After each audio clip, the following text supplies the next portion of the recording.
Liverpool with a 5-1 victory against West Ham last night, running it back to what we did to them in the quarterfinals of the Carabao Cup last year. And I can't lie, the scoreline was a shock to me. I had predicted it would be 3-1, a tighter game than it turned out. But to be fair, I think the flow of the game, 5-1 did flatter us a bit. We scored 2 goals later on after they had a player sent off. And for the most part, we did seem to be riding our luck in phases. So it wasn't all as clean as the scoreline might look. But nonetheless, a very impressive win and a big romping of a Premier League level opposition.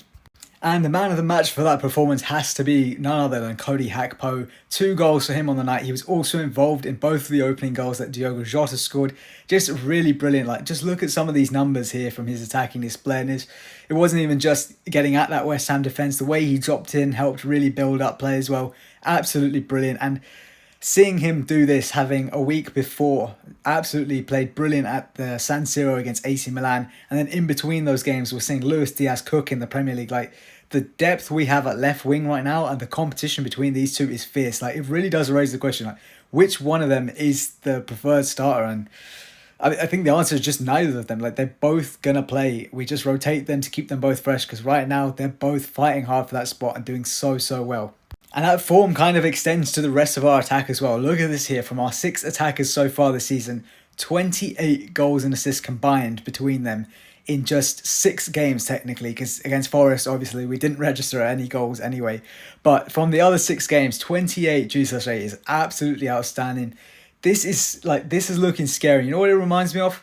2 years ago, 21-22 season. No, that's 3 years ago. But anyway, that season, man, we had some scary depth. I think this might actually be better than that because back then it was Salah, Firmino, Mane, Diaz, and then there was a bit of a drop-off maybe to Origi and Minamino, but still good squad players.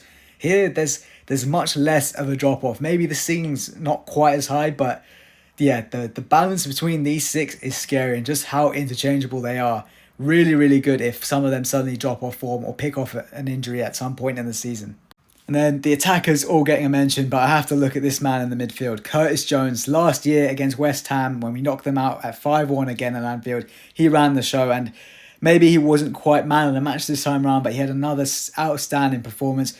His role in that second goal for Diogo Jota, picking it up from deep, carrying it the length of the pitch, playing the little 1-2 with Jones and with Gakpo, and then releasing an intricate ball for Jota was brilliant, absolutely brilliant. And this is a guy who's maybe been criticised a lot as one of his, traits that maybe irritates a few fans is sometimes he holds onto the balls for too long. Well, if he's going to hold the ball and distribute it like that, let him keep it all game, honestly.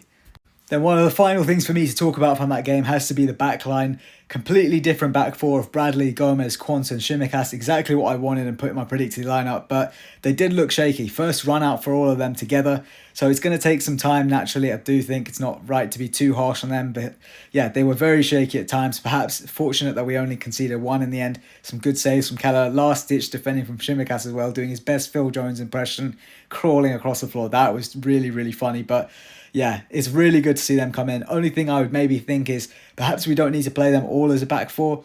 Gomez and Quansah, for example, perhaps they can get paired up with Van Dijk and Konate as the season goes on, and then really save Van Dijk and Konate as a pairing for those big games against like City, Real Madrid, Arsenal, etc. And then otherwise maybe have like a Van Dijk and Gomez, Konate and Quansah, just to make sure that maybe we blend the strength a little bit rather than just going really strong sometimes and then perhaps weakened at others. But again, it's early days for that back four, and there's time for them to gel together as the season goes on.